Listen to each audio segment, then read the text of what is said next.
Nhaia, ndereie, nhaia, ndereie, nhaia. Vou chamar Zé Tambozeiro. Formas camponesas coloniais e pós-coloniais. Na perspectiva historiográfica do século XX, várias imagens foram produzidas para entender os quilombos. Podemos dividi-las em dois tipos: uma visão culturalista com força nos anos 30 a 50, que pensou os quilombos tão somente como resistência cultural. Escravos teriam fugido e se organizado para resistir culturalmente ao processo de opressão. Nessas visões, seria apenas nos quilombos que os africanos e seus descendentes poderiam preservar suas identidades étnicas. A África era vista numa perspectiva romantizada, homogênea e essencializada. Autores como Nina Rodrigues, Arthur Ramos, Edson Carneiro e depois Roger Bastide argumentaram nessa direção.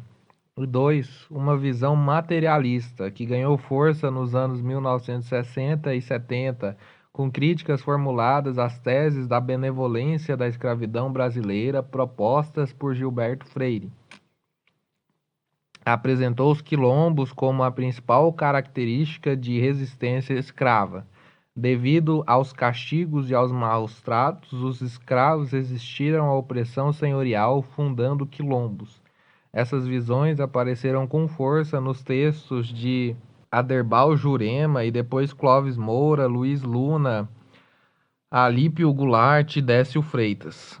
Essas visões, aquela que reforçava a perspectiva culturalista e aquela materialista, acabaram produzindo uma ideia da marginalização dos quilombos.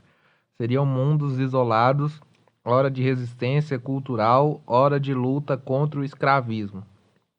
É interessante verificar, para a legislação colonial, havia várias definições de quilombos. Enquanto, em 1740, o Conselho Ultramarino estabelecia como quilombo toda a habitação de negros fugidos que passem de 5, em parte despovoada, ainda que não tenham ranchos levantados nem achem pilões neles. Houve câmaras coloniais desde o século XVII e outras ao longo do XIX que definiam quilombos como 2 ou mais fugidos, ou somente quando houvesse ranchos e pilões, ou seja, quando tivesse estrutura econômica fixa, pelo menos provisoriamente.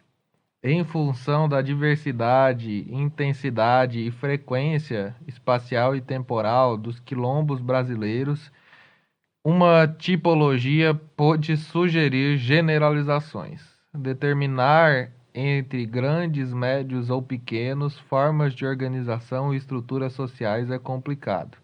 Seriam necessárias mais e mais pesquisas arquivistas e etnográficas, e agora também com a abordagem dos usos e sentidos da memória sobre as histórias dos quilombolas no Brasil, no passado e no presente, como veremos, que escapam a qualquer modelo. Mas foi Décio Freitas quem propôs uma tipologia em termos econômicos. Haveria 7 tipos de quilombos. Os principais seriam os agrícolas existentes em toda parte, já que aqueles extrativistas proliferavam nas regiões amazônicas, e havia aqueles denominados mercantis, que realizavam trocas que alcançavam grupos indígenas e regatões. Em áreas de Minas Gerais, Mato Grosso e Goiás prevaleceram os quilombos mineradores, enquanto no sul, no Rio Grande, estabeleceram os quilombos pastoris. Na cidade se destacaram os quilombos suburbanos classificados como de serviço, e, em diversas regiões, prosperaram pequenos quilombos itinerantes que viviam de saques, sendo denominados predadores. Mas tipologias não podem ser vistas como camisas de força, já que vários tipos de quilombos eram transformados e, ao mesmo tempo, transformavam as paisagens onde se estabeleciam. Em determinados períodos e locais, as formas de se aquilombar adquiriram novos significados. Coexistiram quilombos que procuravam constituir comunidades independentes com atividades camponesas integradas à economia colonial. Havia ainda os caracterizados pelos protestos reivindicatórios dos escravos para com seus senhores, sem falar dos pequenos grupos de quilombolas que se dedicavam aos assaltos às fazendas próximas. Embora diferentes, podiam possuir significados semelhantes, tanto para quilombolas como para os que permaneciam nas senzalas. Aqueles mais antigos e populosos tinham se reproduzido ao longo do tempo, possuindo economia estável. Além dos cultivos para subsistência, produziam excedentes, os quais negociavam e mantinham trocas mercantis com vendeiros locais.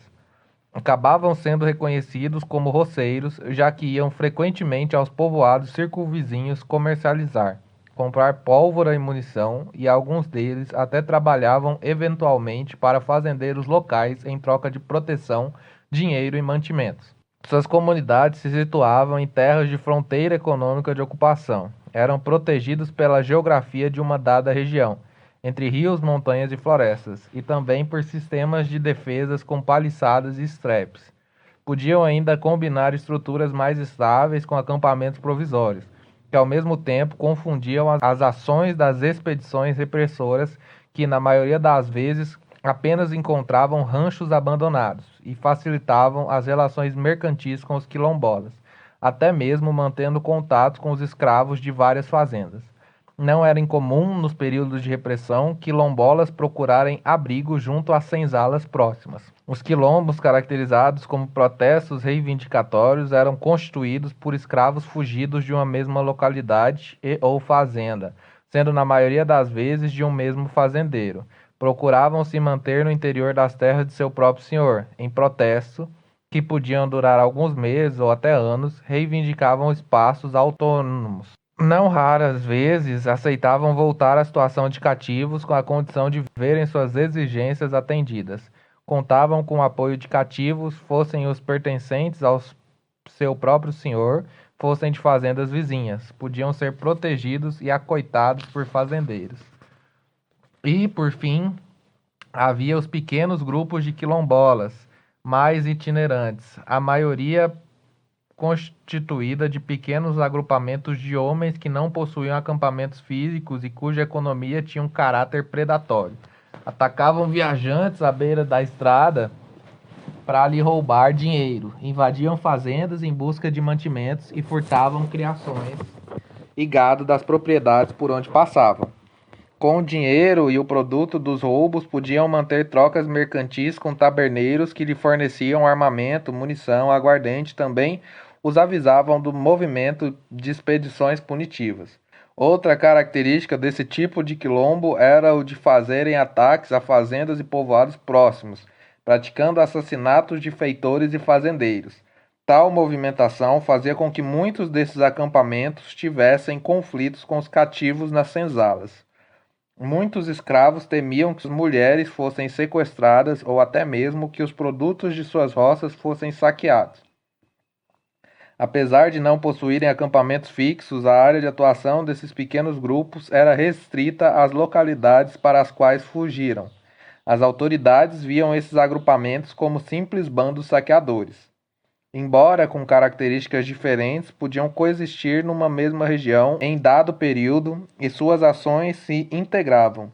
Enquanto os quilombos que formaram comunidades de roceiros possibilitaram ao longo do tempo a gestação de vilas de camponeses, nas quais as práticas econômicas próprias dos escravos cada vez mais podiam se vincular àquelas dos quilombolas, os caracterizados como protesto reivindicatório podiam representar uma forma de ocupação da terra e a reação daqueles que permaneceram como cativos.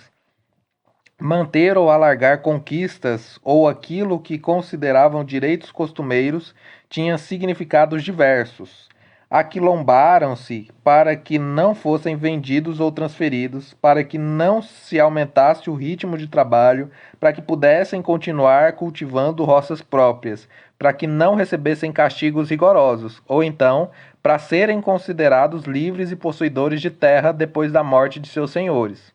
Representava luta pela transformação de suas vidas e também das relações escravistas. Quilombolas que saqueavam propriedades assustavam sobremaneira os fazendeiros. Medo e apreensões senhoriais podiam significar momentos favoráveis para os assenzalados forçarem barganhas, compensações e reconhecimento definitivo de conquistas. No tambor da Angola.